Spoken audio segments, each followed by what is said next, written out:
There will be no kiss for the bride at this wedding, nor will the couple dance after the ceremony. In fact, the newlyweds won't get anywhere near each other at all. To an outsider, it's hard to tell which of these men is the groom. But the unlikely new husband is standing a little apart from the rest. I'm 12. My wife is 15. There are never kisses at weddings. It is against the law.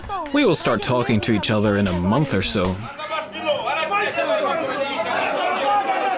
Marriage is the main objective in life for a Calderesh, but none of them are free to choose their own partners. Children have no say in who they marry.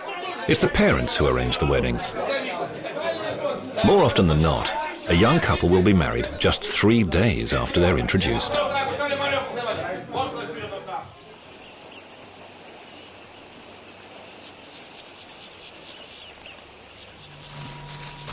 "12-year-old Yasha has been a husband for a year now.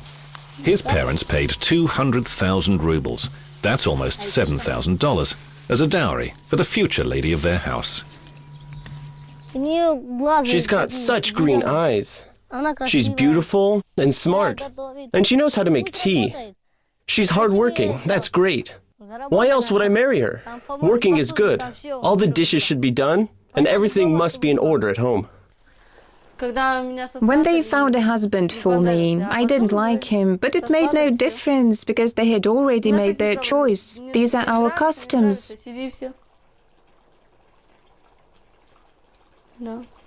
You'll learn to like him later.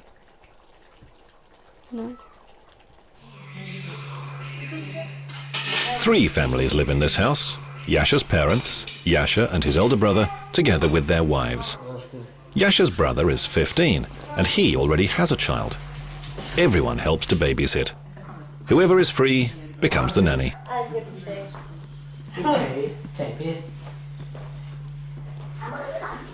Daughters-in-law always do the cooking and cleaning. As soon as a girl is married, she takes on all the housework. But the mother-in-law doesn't believe that modern young ladies know how to keep a house in order properly. Take the mop and clean the floors. Come on. Come on. Why do I have to ask all day to get the dishes washed?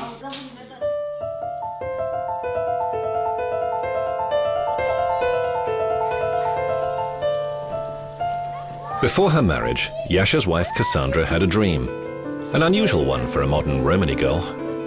I wanted to become a nurse, but there's no way Romany girls can do that. Girls here must live by many strict rules. They cannot refuse to work. Hair cannot be brushed after lunch, and they're not allowed to cross the path of a man. Even their skirts mustn't touch a man. There are no studies and no dreams for a Calderesh girl. Men have a different fate. They have to study, but not for long. 5 years at most. They only need to know how to read and write in Russian, and above all, how to count. What have they been teaching my child for 5 years? He's in 5th grade now, but he doesn't know anything. He cannot read at all, and he can only do just a little bit of math. I don't know what they have been teaching him. Mothers play little part in their children's education, but all of the women help to look after the camp's children. The biggest danger is posed by roads. Russians always read bedtime stories to put their children to sleep. I simply rock my baby, sing a lullaby to him, and that's it. I never read to him. I don't need books because I can't read. All of the camp's men are builders, without exception. They specialize in building summer houses and saunas. Sunday is always their busiest day, as they all make their way to nearby villages in search of work. And unlike women, Romany men are allowed to dream. I want to have a house and a beautiful car. A foreign-made car. The camp where Yasha lives was set up no more than 2 years ago. The community here is not particularly wealthy. All the money earned by the men goes towards home renovation. It's rare to spend a lot of money on children. They have few toys and play with whatever they can find. Computers are almost unheard of. Yasha first saw a laptop when he visited a neighboring camp. It's all very easy. First you have to flip it open, and then you have to switch it on and wait for it to load. Maxim is considered the local genius. He knows all the football clubs and their players by heart. He's been watching football since he was 5. 6 actually. For example, who's 15 for Spain? Sergio Ramos. And Portugal, number 10? There's no number 10 in Portugal's team. No. No. What about number 7 for Portugal? 7 in Portugal? Yeah. Everyone knows that. Cristiano Ronaldo. And do you know Germany's goalkeeper? Emmanuel Neuer. I'll be a builder when I grow up, not a football player. Romany men can't become football players. We all become builders.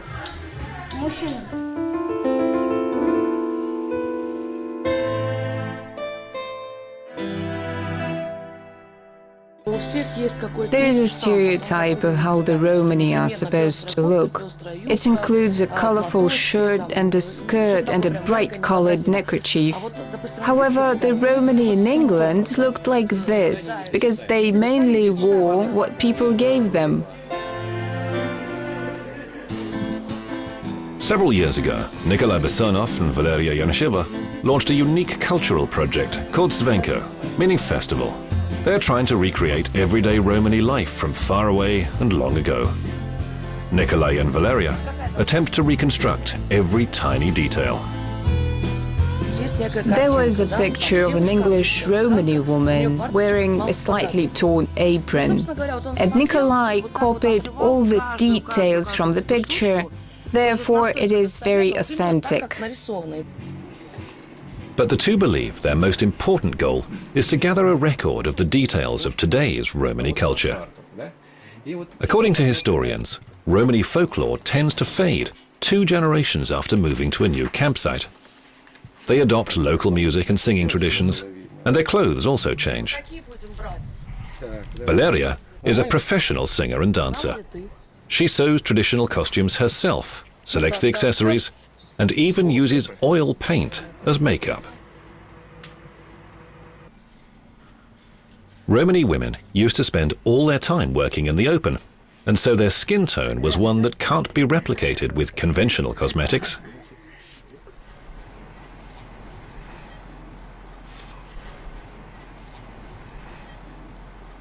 One of the important details is bare feet.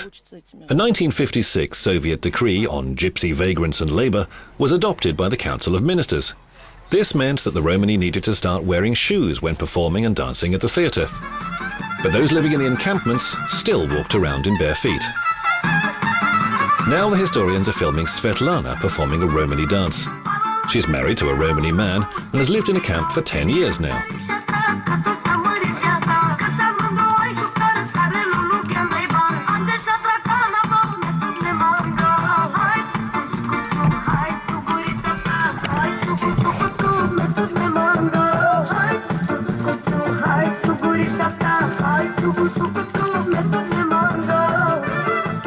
Romani culture is fading away, and we have to document all the music, the clothes, and the dance moves while we still have the time. 200 years from now, people will be grateful that we did. We cannot forget the Romani world. And this is how the Russian Romani used to dance back in the good old days.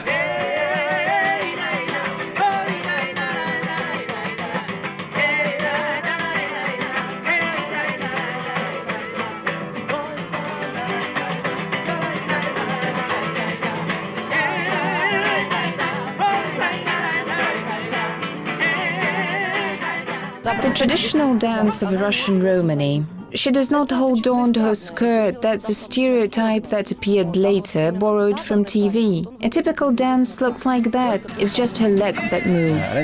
In the past, dance competitions were held. The one who danced the longest and did not repeat themselves was the winner. A Romany woman could make 40 different movements in a row.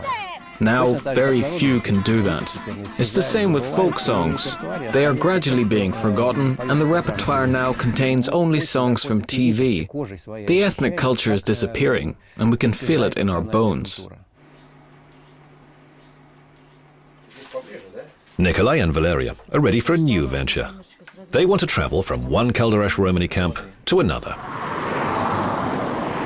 Yasha and Cassandra are very rarely seen together. Today's an exception. They've been sent to the city market. Alexandrov is one of the so-called Golden Ring cities of Russia. It's 130 kilometers from Moscow, boasting a Kremlin of its own and a rich history. In the 16th century, under Tsar Ivan the Terrible, a marriage market took place here.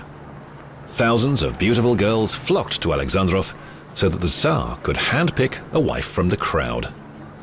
The nearby villages were founded hundreds of years ago as well. This Romany camp settled down near one of them. Hello, Uncle Sasha. A narrow rural road separates these two dramatically different worlds. The Calderesh Romany tend to keep to themselves. They live close to society, yet still remain separate. The only ones out of 18 Romany communities in Russia.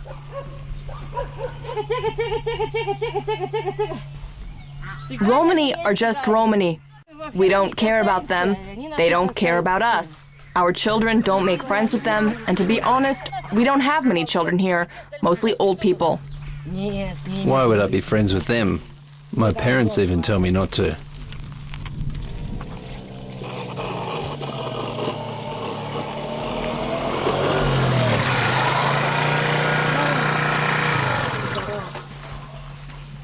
Let's go for a ride. Let's go. Is the scooter yours? No, Whose? borrowed it. So let's go for a ride. Let's go. All right. The boys once tried playing football together, but it didn't go very well. We don't play against the Romany boys much. There's no fun in playing them, because every time they play dirty and they always kick us in the shins. We do not allow them to get too close to Russians. They may tempt them into going to nightclubs, for example, and we definitely do not want that. We do not allow any of that sort of thing. Nikolai Basanov and Valeria Yanasheva will come here to the village of Tatyanina, where there'll be plenty of work waiting for them, because here they'll find a slice of traditional Romany culture still intact.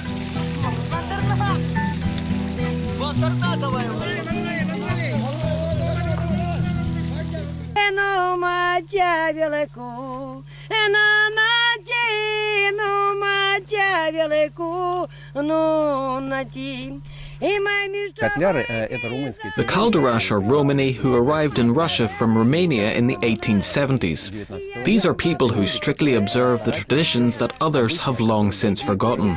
The Calderesh boast a very interesting musical culture. They use one melody for a very long song, which they can sing for 2 hours on end. Today, only a few old people can still sing them.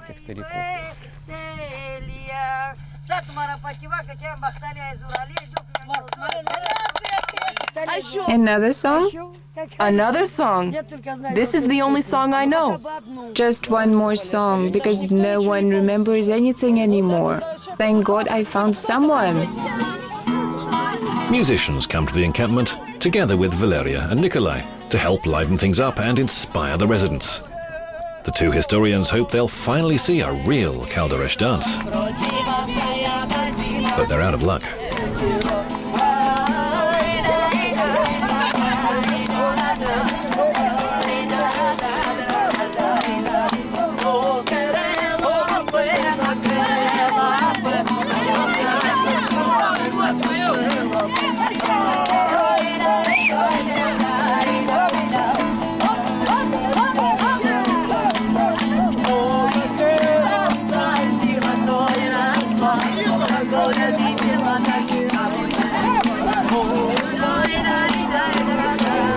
A kaldarush dancer would hunch a little bit, staring at the floor. A kaldarush woman ought to show that she is a submissive wife. This old-fashioned manner has almost been forgotten now. The kaldarush are now adopting Russian Romany folklore. Many now dance like Russian Romany do on TV. Thank you all. God bless you.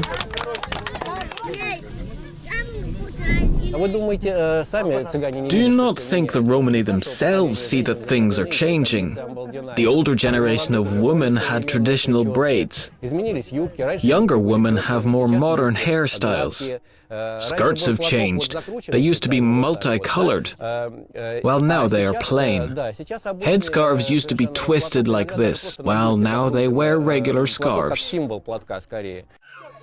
But there is one tradition that seems unshakable: marrying off children at an early age. Boys marry as early as 10 years old, and a future husband plays no part in choosing his wife. It's his parents who pick one out for him and pay for the bride with gold coins that were used back in the 18th and 19th centuries. These coins can still be bought today. Previously, the groom was supposed to bring enough dresses to last the bride for 10 years. Now it's more common simply to present her with bolts of cloth. After all, even gypsy dresses go out of fashion. Teresa is preparing for her son's wedding. She's already bought a lot of fabric, but has yet to find a bride. I don't know yet which bride I'm going to choose. Are you still undecided? There's a beautiful girl at a neighboring encampment. She's tall, fair, and beautiful. Well, good. It's good if she looks Russian. Is your wife beautiful? Yes. That's important too. She will most likely make a good housewife. Another important factor is that she comes from a good family. Isn't that right? They often have to travel great distances to find a bride. And what if somebody else marries this girl? It is better to marry her now before someone else chooses her. They are not going to live together as husband and wife now, as they are too young. They will be living together as brother and sister. The girl will get used to her in-laws, and it will be very unlikely that they will have any family conflicts. This is overwhelmingly due to the fact that spouses get to know each other from a very young age. And the young man, once he is married, becomes more responsible. When he reaches 18, he will be a man with his feet firmly on the ground. I also wanted to ask you, do you go to school together with Russian kids? Yes, we play football together as well. But for some reason, they don't want to play with us anymore. One of their players said his leg hurts, the other has a headache. The Kalderash have been playing football for ages, since they were nomads. Then they used to come to villages and play football with Russians. Russian Romany don't play football, unlike the Kalderash, who are very keen on it. The Russians are afraid to play with us. Really? Is your team that good? No, but we will break their legs. The arrival of the researchers has become the talk of the camp and set off an unexpected series of events. The boys have been set free to play in a friendly local match, but with caution. Their parents are worried that the Romany kids might play dirty and get beaten up for it. It was hard to persuade enough children to get up early to play in the game.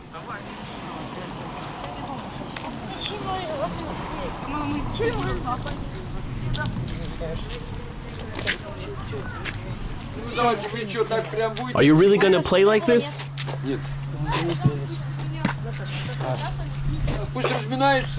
Come on, warm up. Let's go.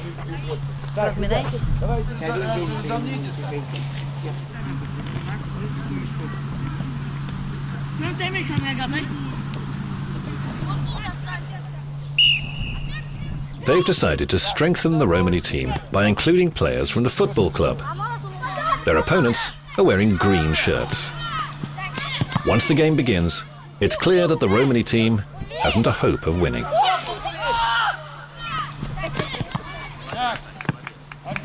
Well, where are the defenders? Who's the defender on the left? Is it you? Well, why did you go over there?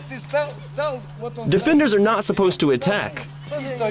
You must stay over here. Stay here. Chill out. And stop swearing.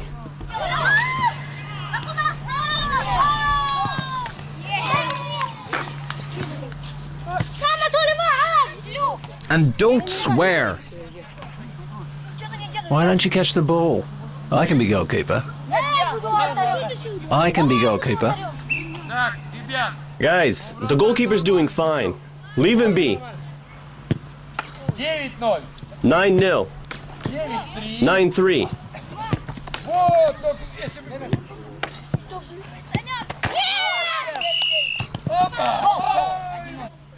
It's been a tie because of the penalty kick.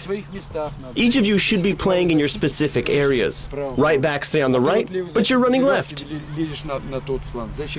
I'm a right back. Correct, and you ran to the left. If you want to learn, we have paid lessons that are 1,000 rubles a month. After getting a real taste of football, the boys share their memories back at the Romany camp. Yasha even tells his wife that he's going to talk to his father about playing football at the club, but he needs money for it. Well, I don't think his father will let him do that.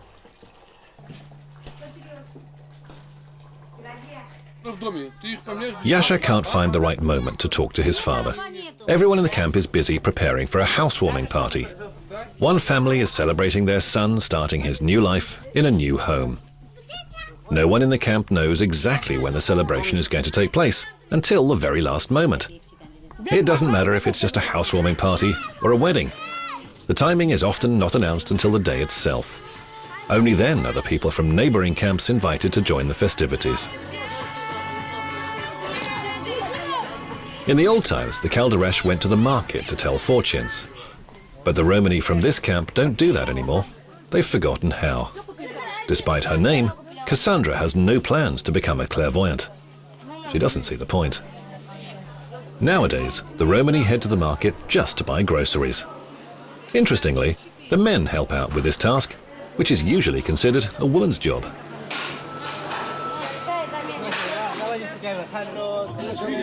However, during a celebration, everyone in the camp must know their place. Women do not sit at the same table as men.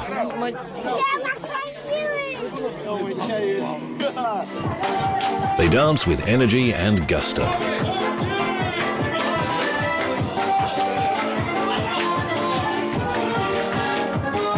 Maria misses the old traditions. The arrival of the Romany historians has inspired her.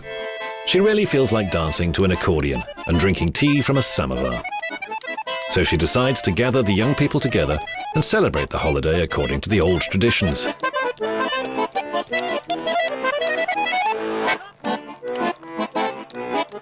But the sad truth is that the samovar has already been sold, and they've had to call in a Russian musician, because no one remembers how to play the accordion.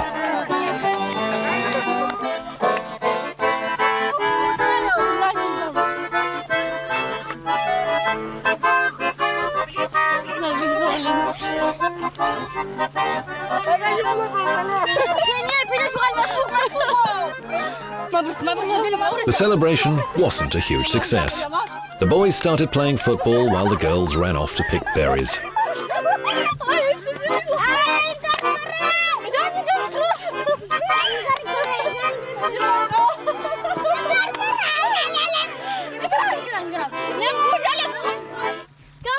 Yasha still hasn't mustered up the courage to talk to his father about becoming a professional footballer. That's just still a distant dream. Tomorrow he'll go to the construction site with his father to paint fences, to earn money, for something much more realistic, like a car.